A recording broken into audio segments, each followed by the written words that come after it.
Have you been searching for the best chiropractor? Let's break it down and find out one that suits you perfectly. So there's a number of things you need to consider when you're looking for a chiropractor. And it's more than just finding someone that's really close. You know, it's good. I've got lots of coffee shops that are close by, but they're not very good with their coffee, so I don't go there. And it's kind of the same thing with your chiro. You want someone that's really good at what they do. The truth is, if you're a lover of coffee, you know what I mean. If you've been to a chiropractor, you absolutely know what I mean. But if you haven't been, you've probably got no idea what I'm talking about. So let's get into it. When it comes to health care, there's not just one approach. There's lots of different approaches. You know? Some people just want a quick fix, and other people want to just find out what the actual problem is down to the deep roots of the cause of the problem and understand fully what needs to happen to get their bodies right again. So there's different approaches and different ways of doing things. So quick fixes, you know, it's about getting rid of my symptoms. My neck hurts, my back hurts, I can't walk, I've got so much inflammation, I need to get it fixed right now. So, you know, some people have this idea of where like they go to like an Asian country and have a massage and you lay down and they push and they prod and they massage and they pummel you and stuff like that. Well, some people actually still work like that when it comes to chiropractic, even though it's a registered healthcare profession, without much analysis. You can get a quick fix, but also when you think, oh, do I want to feel better now, or do I actually want to make sure the problem doesn't come back and keep reoccurring and get worse over time? If that's what you're looking for, it doesn't mean you can't get a quick fix. It just means that there's underlying issues that also need to be addressed. And that takes a different approach from the actual chiropractor in terms of their investigation. The care might be the same, but it's the plan that they put towards that care plan that will make you or help you get better and stay better over time. Now, if you're not looking for a quick fix, you're maybe posture concern driven. I don't want to have posture like my mom's or like my dad's. I'm worried that at work I sit at a desk all the time and my postures, my shoulders are getting rounded and my head's going forward, developing a bit of a hump at the back of my neck.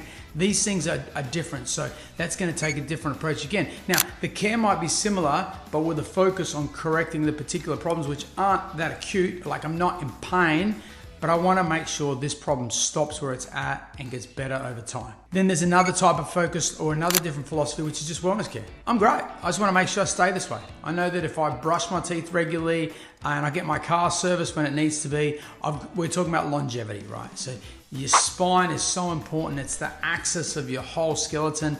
And if it's not working properly, it affects your nervous system. That affects your body's ability to be healthy, to stay healthy, to heal. And there are certain things that indicate that you're having problems with your spine. It's interesting because when you're acute and in pain, it tends to exacerbate things that are already underlying. When you've got someone that's looking very thoroughly at your body and your particular presentation, those underlying factors reveal themselves anyway. So someone that does a quick fix might sort of ask you a couple of questions, lay you down and just adjust you. Someone that's more prevention or corrective care focused will have a thorough history. They want to know about your history, what you're suffering with right now, what your concerns are for the future, maybe a little bit about your family history. Hey, did your mum have the same problem? Your dad? Does anyone else in the family have problems with their back, etc.? And just your general history, what you do for a living. Do we need to make lifestyle changes, some health advice in that sort of sense, apart from just the adjustments? And then what they'll do is they'll take, probably use some thermography, which will show where their nerves are interfered with, where there's interference to the nervous system. It'll show up red on a scan, red, orange, or yellow, depending on the severity. They might take some postural or standing x-rays or do a range of motion tests. They'll check your spine vertebrae for vertebrae. They'll probably spend some time educating you on like, this is what's going on, this is what's contributing to your problems, this is what's causing your issues right now, and these are the underlying factors. If we can correct the underlying factors, we can improve your posture, your range of movement, we can get the scan looking greener, then you're probably going to find that you get better and you stay better for longer. And really then the discussion is all about maintenance. But it comes down to your own health focus. You know, for some people it's all about, oh, how do I stay healthy? And other people, they're just like, I just want to get out of pain. So, you know, if you find a chiropractor and you ask the question about what's your first visit like, what's your second visit like, how much education you get, are you getting lifestyle advice as well? So there are so many things to consider when choosing the best chiropractor for you. Now, in saying that, you know, if you're in your 70s and you want to see someone that's a bit older, that has some empathy and understanding for what you're going through, then you want to find a clinic that's got like diversity, you know. And young mums or young pregnant mums that are like looking for someone, they might have someone that already has a family that's dealt a lot with kids and has life experience so they can help advise on how to raise healthy kids as well.